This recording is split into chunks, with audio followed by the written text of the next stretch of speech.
What if you were not your thoughts?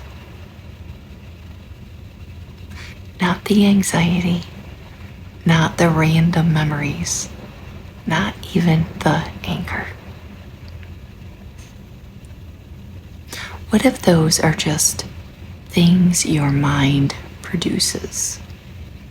I was reading Eknath Easwaran, and he describes the mind in a way that just clicked for me. He says the mind is like a factory, always running, always producing, thought after thought after thought. And if you've ever tried to sit quietly, you know exactly what he means. You don't get silence, you get noise. A worry followed by a craving, then a memory, then something you said 10 years ago, and then suddenly you're planning dinner. Just keeps going. And here's the part that really hit me. Most of us think that factory is who we are, but it's not. It's just what we've trained it to produce. So if you feed it anxiety, it gets really good at making anxiety. If you feed it anger, it gets efficient at anger. Like a machine on an assembly line, it learns patterns. And then it repeats it over and over and over again. So when we say, that's just the kind of person I am,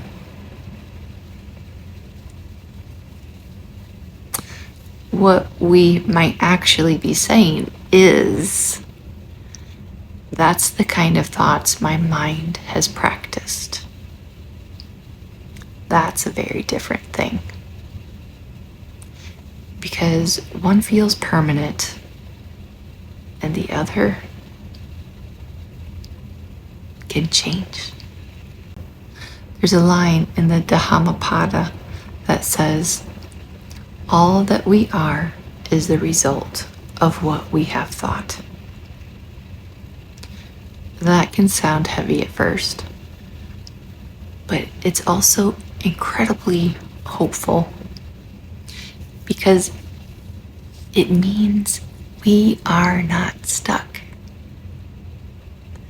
If selfish, fearful, reactive thoughts shape suffering, then calm, patient, compassionate thoughts can shape something entirely different. Not overnight, but over time, just like that factory. And this is where meditation comes in. Not as something mystical, but as retraining. Easwaran says something really simple. You don't need to analyze your thoughts. You don't need to fight them.